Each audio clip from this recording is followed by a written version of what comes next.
Last week, we told you about a woman's Facebook group offering grief support right now. But now you're going to meet a local organization providing those services on an even larger scale. New this morning, 41 Action News reporter Dan Cohen takes us inside Kansas City's Solace House, where they're working harder than ever to provide essential care.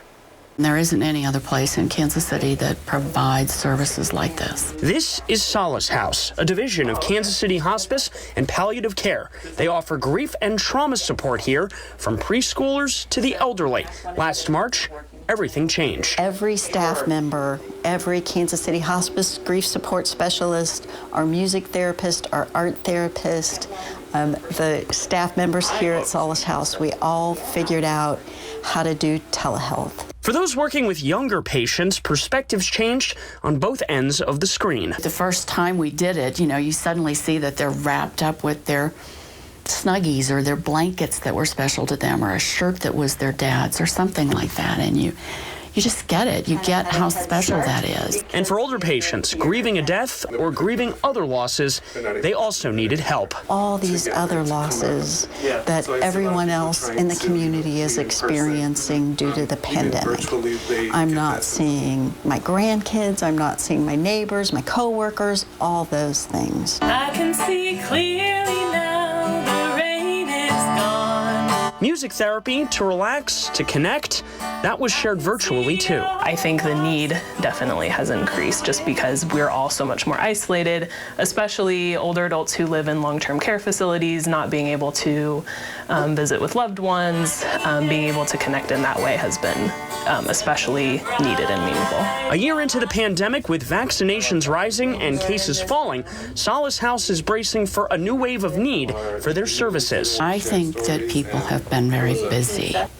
They're trying to get through life. They're trying to get through school. They're trying to figure out what work, how can they maintain some sense of normalcy. I think our wave is going to really come once that sort of calms down and people can say, I haven't dealt with this. And that presents a new challenge to Solace House, an ongoing mental health crisis as the metro and the country emerge from what experts call a national trauma. We still have a waiting list over a dozen. We're not able to keep up with demand, and we see that getting more difficult. Solace House was brought into the KC Hospice family 13 years ago. They're slowly starting to bring back in-person services with more people vaccinated.